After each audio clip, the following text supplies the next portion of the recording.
La tension est montée d'un cran entre la RDC et le Rwanda au cours du 26e sommet de la Communauté économique des États de l'Afrique centrale, en abrégé CEAC, qui a eu lieu dans la capitale de la Guinée équatoriale. Le Rwanda a décidé de quitter l'organisation alors que les négociations de paix peinent à avancer à Washington et à Doha. Dans un nouvel épisode du bras de fer entre Kinshasa et Kigali, le Rwanda a annoncé le 8 juin dernier son retrait de la Communauté économique des États de l'Afrique centrale lors du 26e sommet organisé dans la capitale de la Guinée équatoriale, Malabo. Cette décision intervient sur fond du conflit aigu entre les deux pays dans l'est de la République démocratique du Congo et de crise institutionnelle concernant la présidence tournante de l'organisation sous-régionale. Selon la décision prise dans la journée du 7 juin, la conférence des chefs d'État du gouvernement de la CEAC a prolongé le mandat de la Guinée équatoriale à la présidence tournante de cette organisation sous-régionale d'une année supplémentaire. Selon le communiqué de la CEAC, la conférence a différé à un autre moment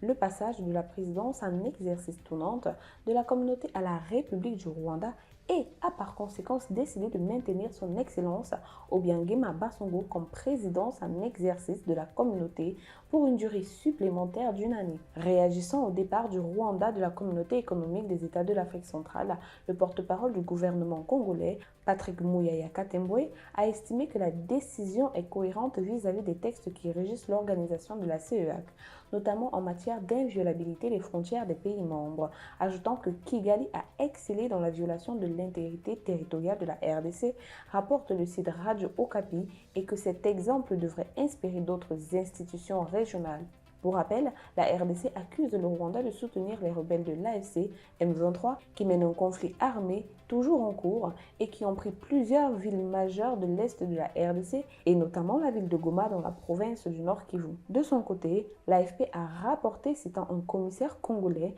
dont elle n'a pas précisé l'identité, que pour Kinshasa, il serait impossible de participer aux activités de la communauté si elles étaient présidées par le Rwanda. Signe d'une impasse institutionnelle au sein de la CEAC et du choix cornélien qui s'est fait lors du 26e sommet, l'organisation sous-régionale a tenté de préserver l'adhésion de la RDC en évitant une présidence tournante rwandaise. Or, ce recours a suscité la colère de Kigali qui a claqué la porte à la CEAC. Les négociations de paix entre la RDC et le Rwanda pour mettre un terme à la crise sécuritaire dans l'est de la RDC se poursuivent à Washington aux États-Unis et à Doha au Qatar. Un projet d'accord révisé tenant compte des exigences de Kinshasa et de Kigali a été remis aux deux parties dans le cadre du processus de Washington. Selon plusieurs sources citées par la presse congolaise, les délégations rwandaises et congolaises sont attendues dans la capitale américaine les jours à venir afin de discuter d'un document commun en vue d'une rencontre de validation entre les ministres des Affaires étrangères.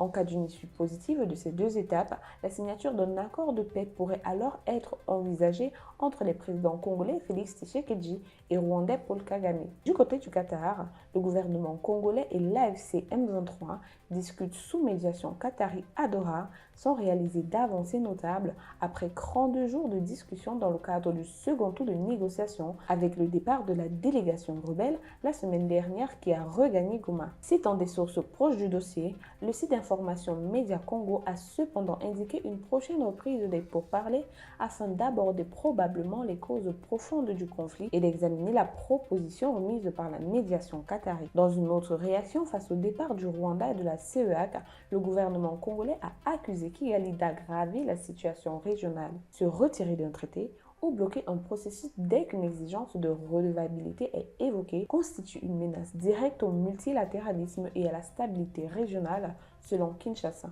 Pour plus de contenu sur l'actualité africaine, suivez-nous sur le réseau social africain Diba World et sur toutes nos autres plateformes. Tous les liens sont disponibles dans la bio.